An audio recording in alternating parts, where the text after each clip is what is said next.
Hey, Greens Prairie guys, I wanted to we're going to touch base today and we're going to get started on our Texas history lessons for the week. A couple things I want to touch on before we get into the notes and the slideshow and the discussion is make sure that you guys, when you go in session one, it gives you some articles you need to read and fill in the blank notes as you do it. Do those first because that's going to give you a really good background into what we're about to have the discussion on. So if you haven't done them yet, go ahead and pause me now. And I want you to go ahead and do that, read and take notes, read those articles, and then take the notes, fill in the blank notes, and then come back to me, and then we're going to talk about it. We're going to kind of put it together. And that way you can kind of see how you did, what you know, what you don't know, and what makes sense. And I'll see if I can put it together. Okay? All right, now that you're back, and after you've read it, you filled in the blanks, you've learned a little bit of things about the open range, the cattle drives, the longhorn cow, the Texas cowboy, things like that. Now let's kind of talk about it a little bit more. We've got to get a little bit more in depth to make sure we have a really good understanding of what's going on. Now, one thing about Texas. After the Civil War, and most of the time, Texas has a lot of land, a lot of open land, and it was cheap. And so at this time, a lot of ranchers. Now remember, ranchers are people that raise animals. Farmers are people that grow plants, but ranchers raise animals. And what happened here back then, we have these Texas ranchers, they worked on what's called the open range. Now the open range is very different from today. The open range is like this. You had your cow, and your cows, and they went wherever they went. It didn't matter if it was your neighbor's property, miles away, close to you, whatnot. But your cows could go wherever they wanted. You didn't have to have a good source of water or good grass or anything. The cows could go wherever they wanted. They could eat, drink, and everybody was fine with that. Okay? They were basically on their own. You know, the cowboys, the ranchers, the cowhands, and the cattle barons, they didn't really do much with them most of the time. And that's why the longhorn cow was the main cow of these ranchers back then. Okay, these longhorn cattle, they could take care of themselves. Okay, they were all good, basically by their own, taking care of what they needed. And here's why. Here kind of talks a little bit about the longhorn cow. Okay, they were incredibly tough. Those horns, they could get up to 8 feet wide. 8 feet wide. Now think about that. Your foot with your shoe on is probably a little bit smaller than a foot. So 8 to 9 of your feet could be from tip to tip of that cow's horns. And those horns were incredibly helpful for protecting coyotes, bears, things like that. They could use those horns to kind of keep them away. That kind of made them a pretty formidable object. And so most of the time, predators and things left them alone. They can go a long time without water. Texas is very dry for most of the time. And so these cattle can go a long time without water to go around, and they took care of themselves. They really didn't need to have a farmer give them feed, take care of them, make sure they weren't hurt, because that's basically how it was. They took care of themselves on the open range. Okay? And now what's kind of neat is a couple times a year, the ranchers had to check on their cows. They had to make sure that they knew they had them all, where they were, all that. And to do that, they could do what was called the roundup. Okay? The roundup was when cowhands, cattle barons from the several ranches in the area, when they would go out on horseback and round up all the cows that were in that area. Bring them all to one pen, to one area. Okay? They would go out, ride their horses, chase them down, bring them back. And the cows were counted. They were separated by their brand. And now we're going to talk a little bit more about what the brand is later, but that was just kind of like the mark on the cow that everybody know which ranch that it belonged to. And so they would separate them out. All the ones from this ranch with this brand would go over here. All the ones with this ranch with that other brand would go over there. They'd separate them out. Now, during the time of the year while these cows were wandering, sometimes cows would have babies, have calves. Now, a calf isn't born with a brand. And so the way that they would find out which calf belonged to which ranch, it's kind of interesting. Just kind of like us, the baby calves would stick around the mother. And whichever mother that calf was hanging around, whichever ranch that mother belonged to, the calf would belong to. And they would brand them at the roundup. That's what they'd give them their cattle brand. These cowboys had to be really, really skilled at what they were doing.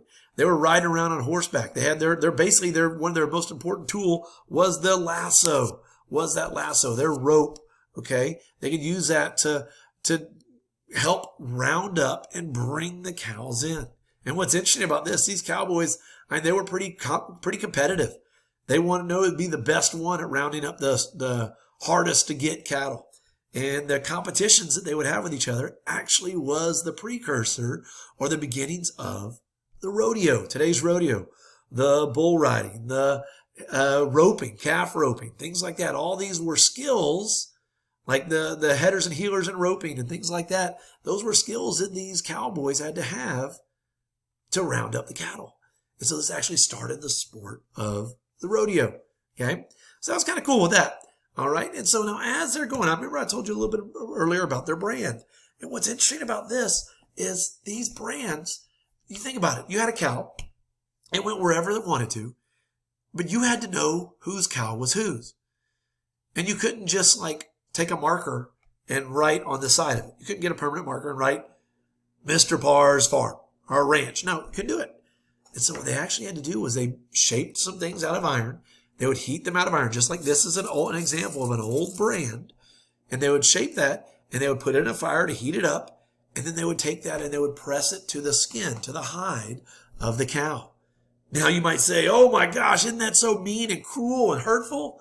Well, it did hurt. I'm not going to say it was like it felt good to the cows, but their skin, their hide is much thicker and much more tough than ours. Especially speaking about those longhorn cows. They're out there running around, walking around wherever they go, and they've got to be able to handle that tough open range. Well, they had really thick skin. This brand would hurt like I said, it didn't feel great, but it didn't hurt them like it would us. Our skin is much more tender, much softer. Think of the leather you get like on boots and jackets and things like that. That's from cowhide. It's a really tough skin. And so that brand would be like a picture for the ranch that everybody knew it was their cow. And these are some of these, if you look right here, these are some of these historic brands in Texas. This one right here is actually Stephen F. Austin's brand for his cattle, for his family's cattle. And if you look at it, it's kind of like a script F with that little swirl on the bottom. Okay, so these designs had a meaning. They had a meaning, okay, a meaning for them. Okay, like if you look at it, this is the brand of the Alamo, okay? You see kind of an A in there, maybe Alamo Ranch. Okay, all these symbols had a meaning. And so here's actually some of the brands that were done all throughout Texas. I know it's kind of a small picture, but these are some of the historic brands. And as a matter of fact, this brand right here, this Running W, is still a brand used today for the King Ranch, the largest ranch in the entire United States. Okay, that's still a brand used today. And these are some of the designs. Like if you took your R and tilted, it was a tumbling R.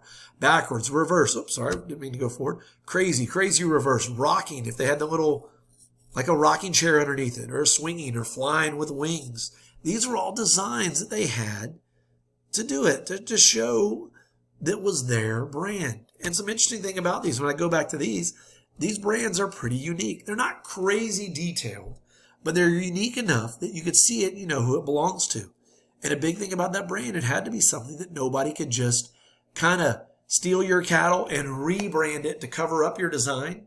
And so these designs had to be unique enough to where that could take care of that. Okay, but also simple enough that they could be made out of iron. They're not super detailed like a signature. Now, like Mr. Parr, say for my ranch, if I had a ranch, I might call my ranch the Chris Parr Ranch, and my brand might have some sort of design that used a C and maybe with a P off the end of it or something like that. But you had to be creative with it because that let people know that your cow was yours, because you're not protecting it out on the open range. Cattle rustlers were people that could steal them. Okay. Now, an interesting thing about this, during this time, there were actually more longhorns than people in Texas. Think about that. More cows than people. And so because of that, beef in Texas, if you wanted a steak, you wanted hamburger meat, it was really, really cheap because there's so much cows.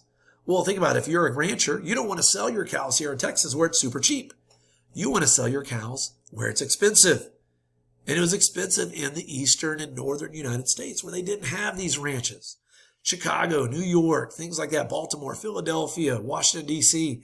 The steak was expensive there. And so you wanted to get your cows to those places. But they didn't have the ways to do it like we do now. You can't load the cows up in an 18-wheeler and drive them there. So they had what was called the cattle drive. In these cattle drives, they made these really, really long trails that led to the railroads that were north out of Texas. They would actually get their cows and drive them north to the railroads and sell them to the railroads there, sell the cattle, and they would ship those cows to markets in other parts of the United States. Here's some pictures of some of these. Here's a map of some of these cattle drives that actually the early ones that were very popular. If you look, these cattle drives started here in Texas, and they all went north to a railroad. Okay, Cheyenne, Wyoming, along the Goodnight Loving Trail. The Western Trail went up here into Nebraska, around Ogallala, Nebraska. The Chisholm Trail went to Abilene, Kansas. The Sedalia Trail went all the way up to Sedalia, Missouri. And these were the drives, the trails that they would go. They didn't have roads. They didn't have roads to take them there. They didn't have Google Maps to say, all right, this is the way you need to go. So they had to have experienced cowboys, experienced trail bosses that could lead the way. Okay, these trail drives, and this is kind of an image of what it might have looked like. These cows by the hundreds, sometimes even by the thousand. These cowboys would bring them north along these trails and sell them at these markets. Dodge City, Kansas had big markets for cattle. Cheyenne, Wyoming, Abilene, Kansas, Sedalia, Missouri. Okay, and they would sell them there and make lots of money, make a whole lot of money for them.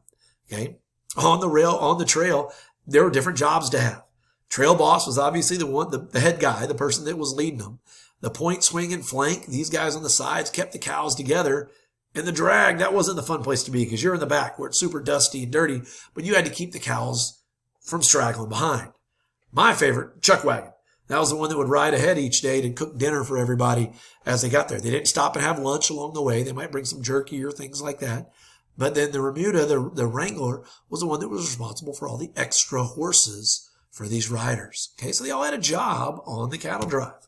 Okay, now on the cattle drive, the most dangerous thing was a stampede. And that was when that whole big old huge trail of cattle like this right here got spooked or scared and all took off running. And they'd take off running and they wouldn't stop for anything. They'd trample cowboys, horses, trample other cows, maybe even run off a cliff. Okay, it could happen by a predator that came or by a storm. Or sometimes even wranglers, cattle wranglers, thieves would come and start a stampede on purpose. Okay, and these stampedes, cowboys could get run over and killed. Now, your assignment that you're going to turn in is you're going to make a one-pager on the Longhorn cow. You're going to design a brand, and you're going to do something about the Texas Cowboy. Over here on the left-hand side, you're going to draw a picture of the Longhorn cow.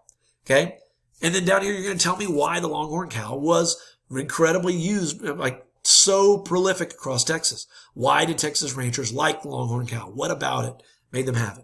Here, this is going to be really fun when you're going to design what your brand would be. Pretend you had a ranch. You're going to design it. And you're going to describe the significance of your design. You're going to tell me what the symbols, what it looks like. Why does it look like? And remember, it can't be super crazy detailed because it's got to be shaped by iron, but it has to be unique enough to be yours. Okay? And then over on this side here, you're going to draw a picture of the Texas Cowboy. And you're going to tell me what was the significance? Why were the Cowboys important to Texas? What did they do? And how did they contribute to our economy? That means, like, what did they do to help along the cattle drives? And this is what you're going to do and turn into your teacher. Okay? You can do it on paper. You can do it digitally. But you're going to get this done, and this is what you're going to submit to your teacher this week. Okay? And now, once you watched all the way to the end of this, what I want you to do to kind of surprise your teachers, they don't know I'm doing this. If you watch to the end, I want you to send them a message in Schoology, and I want you to say, maybe bonus points, something like that. We'll talk to each other. But say to your teacher, I want you to say, trail drive. Just send a message that says trail drive. And that'll let your teacher know that you watched this all the way to the end. Okay? All right, guys, take care, and hope you enjoy this. I really look forward to see these one-pagers, and I hope you learn a whole lot about the trail drives and the open range on Texas. Take care.